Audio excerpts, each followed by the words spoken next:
Friends आज एक interactive session विषय वस्तु हूँ गणतंत्र।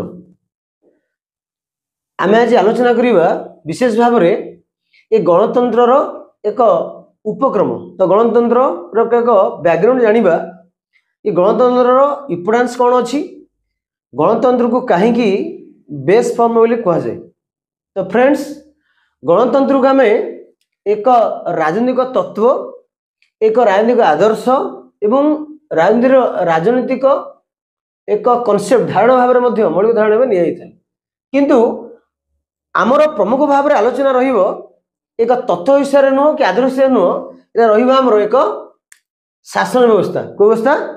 शासन व्यवस्था संबंध रहिबो। तार तो गणतंत्र कौन ना, गणतंत्र को आम एक शासन व्यवस्था भाव में आम आलोचना करिबा। तो शासन व्यवस्था आलोचना करुचे यार अर्थ है अन्य केते शासन व्यवस्था मतलब देखियो पाई थाउ। सेडा कौन कौन?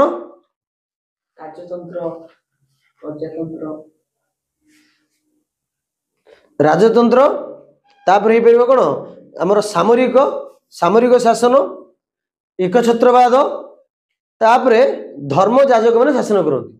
तो आमर जो शासन व्यवस्था अन्य शासन अच्छी से शासन व्यवस्था मध्यरु गणतंत्र मध्य एक प्रकार शासन व्यवस्था। को व्यवस्था? शासन व्यवस्था। तेणु से गणतांत्रिक शासन व्यवस्था अन्य शासन व्यवस्था किपरि फरक बा कहीं गणतांत्रिक शासन व्यवस्था को एक भल शासन व्यवस्था में निया जाए, कारण अन्य शासन व्यवस्था मानकरे नागरिक मानकु जनसाधारण मानकु पाखरे क्षमता न थाए।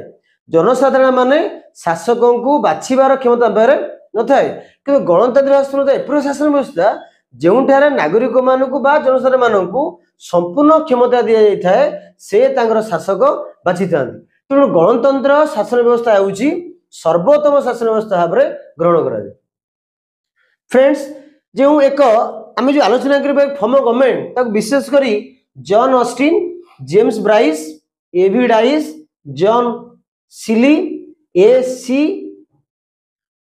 लोएल, तो एमाने सबू से माने गणतंत्र को एक शासन व्यवस्था बा सरकारंगर स्वरूप भाव में से ग्रहण कर। फ्रेंड्स ये जो गणतंत्र शब्द ता सर्वप्रथम ग्रीक हिस्टोरियन मैं कहूँ जे इतिहास जनक हेरोडोटस प्रथम शब्द व्यवहार करते 5th सेंचुरी। तार तो गणतांत्रिक मूल्यबोध बा गणतांत्रिक कॉन्सेप्ट भाव में प्रथम ग्रीस ही आरंभ होता। किए व्यवहार करते?